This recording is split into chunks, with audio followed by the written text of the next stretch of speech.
Robin Hood Radio presents Stage Right or Not with Michelle Willens. Michelle is a longtime journalist and herself is a published playwright of several theatrical works. She's a frequent contributor to the Huffington Post, Daily Beast, and the Atlantic websites. Another opening of another show. Well, you've heard of spoiler alerts.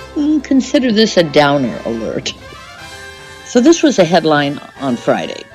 The audience at tonight's performance of Broadway's Moulin Rouge was seated and waiting for the music to start when the show was canceled due to a positive COVID test result within the company.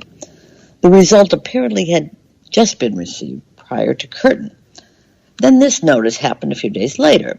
Weekend performances of Jagged Little Pill have been canceled due to the detection of a limited number of positive COVID test results. Performances are canceled through December 21st and will be refunded at the point of purchase.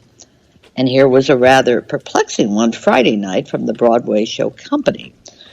Due to non-COVID related illness in our company, we were unable to continue with this evening's performance.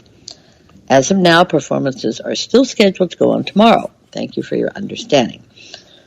And in what might be the harshest of the COVID Broadway cancellations, MJ, the new Michael Jackson musical, will not return to Broadway's Neil Simon Theater until Monday, December 27th. That essentially wipes out the show's opportunity for the holiday box office. The distressing names and numbers went on. Tina, the jukebox musical about Tina Turner, canceled both of its performances one day this past week.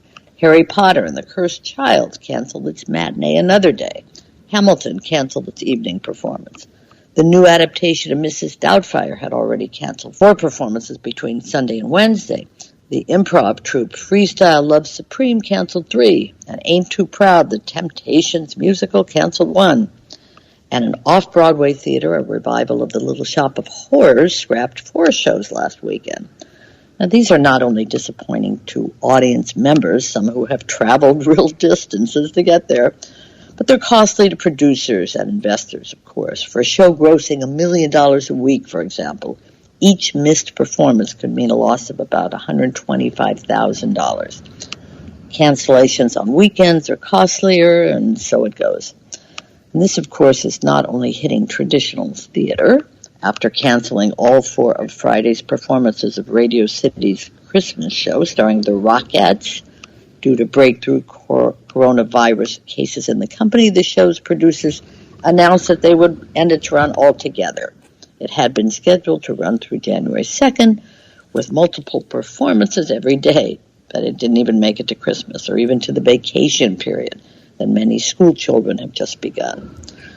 I'm reporting this week, actually, from Los Angeles, where similar stories are being told. The audience sat inside the Amundsen Theater Thursday night, waiting for the curtain to rise on A Christmas Carol. Suddenly, an announcement came. The evening's performance had been canceled after breakthrough COVID-19 infections were detected within the company. Apparently, the late notice was because confirmation of the positive test was not received until just after curtain time. Well, that's the bad news. And the question is, could it get worse? Well, while no one is yet predicting total 2020-style shutdown, producers that I've talked to say the next step may be insisting audiences show booster proof as well as vaccination and ID. Otherwise, who knows? By the time this airs, it could be old news. I'm also keeping an eye on London, where a few shows have opened to excellent reviews, but where a spike is also occurring. A revival of Cabaret starring Eddie Redmayne sounds really interesting, as does a 2-man show called The Best of Enemies about Gore Vidal and William F. Buckley. Well, I'm seeking any silver lining, and I'm wondering if they may go virtual, as did many during the darkest days of the pandemic. If the COVID numbers keep rising, we may be back to a time of streaming theater. The Broadway hit Clyde's, written by Lynn Nottage, will be trying this out for 2 weeks in January, simulcasting while the show plays live. So that's considered an experiment. I'm sure other shows are watching. Is Bruce Springsteen waiting in the wings once more to come to our rescue? Who knows? Anyway, on a slightly happier note, it's that time of year, the time for all those lists and for numerous awards given by organizations that no one's ever heard of. Now, these primarily have to do with films that, by the way, few have ever heard of, but theater critics are also chiming in. In one way, it feels good because we didn't get to do this in 2020. So before 2021 goes out the stage door, it does seem an appropriate time to at least comment on what we've seen on Broadway. It may be off. Now, as for New York stages, clearly 2021 was all about the Black experience. Of the 20-some playbills that I have so far, at least a dozen were penned by and deal with those of color. Passover, Lackawanna Blues, Thoughts of a Colored Man, Trouble in Mind, Caroline or Change, Chicken and Biscuits, The Last Love Letters, Twilight, Colored Wada, and Clyde's. Some are better than others. My top 5 list would be Clyde's, Caroline, Trouble in Mind, Chicken and Biscuits, and Lackawanna, though I enjoyed most of them. The trend is not over. Slave play has just returned to Broadway with the hope of attracting a newer, dare I say, more woke audience than was there for its first rather shocking run just 2 seasons back. And there are more on the horizon. Black No More is next up from the new group. In the meantime, a few older and recorded things continue to be available to watch at home. For starters, the Mint Theater Company, one of my favorites, is offering Hindle Wakes by Stanley Houghton.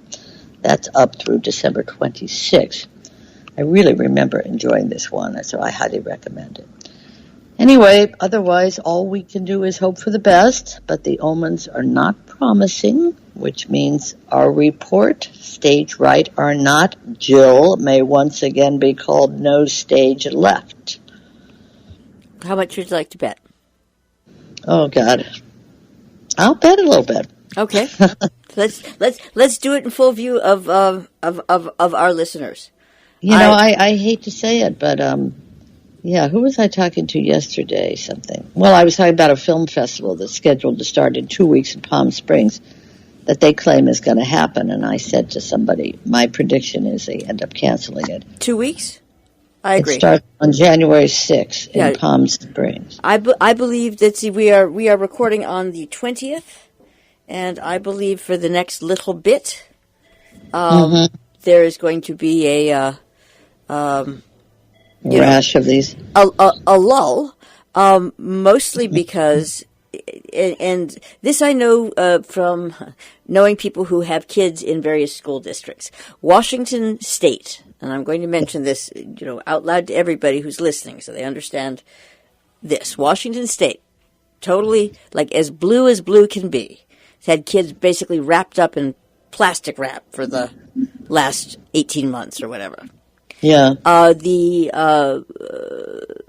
parent COVID coordinator for Olympia, the Olympia School District, just got word from the basically class parent in charge of all of this, that the Department of Health is, now that there's Omicron, which is as transmissible as can be, but as dangerous as a cold, right. They are no longer interested in contact tracing, they are no longer taking reports, and so forth. And that begins after the kids go back to school, because they are on their break now. So they are going to go back to school, and they're going to go. Yeah. So there has been quiet talk, even though it's not obviously at the top of anybody's hit parade right now. That great, Omicron is actually going to spell the end of the pandemic, because once everybody just gets a cold, we're good. So right this second, and then the other thing that I will say apropos company, because we had a similar thing here. Just in little Localville, is, it's that time of year. People got sick. They didn't have COVID. I will say they were sick longer because their immune systems are a little more compromised from wearing masks all the time for like 19 months. Not breathing in air has a what's it called? A deleterious effect on the physical system. Yeah. No, it's a time of panic. There's no doubt about it.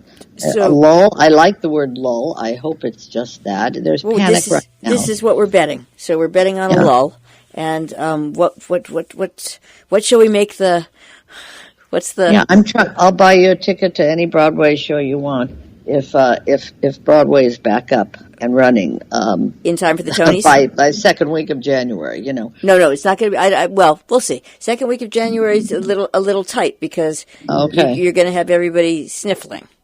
Yeah. Or not, but being a little warning, a little leery because. Yeah.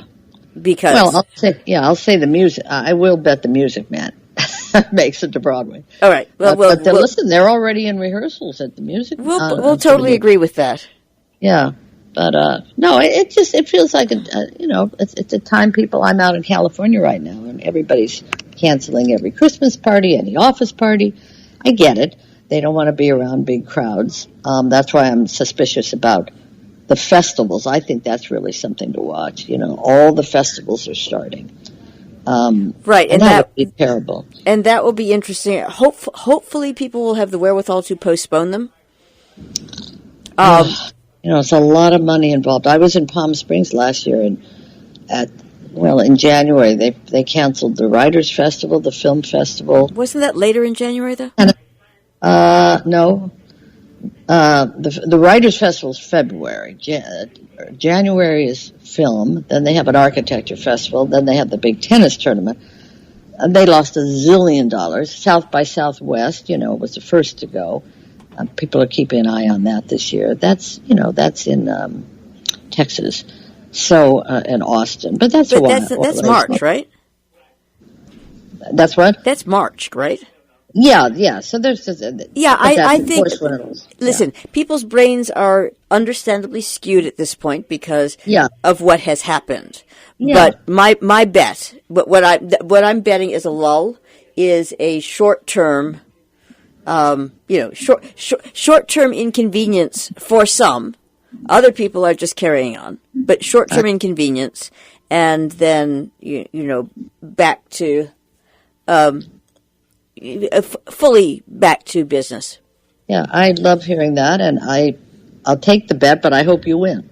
Okay, let me put it that way. I'm all for getting back, and but what can I say?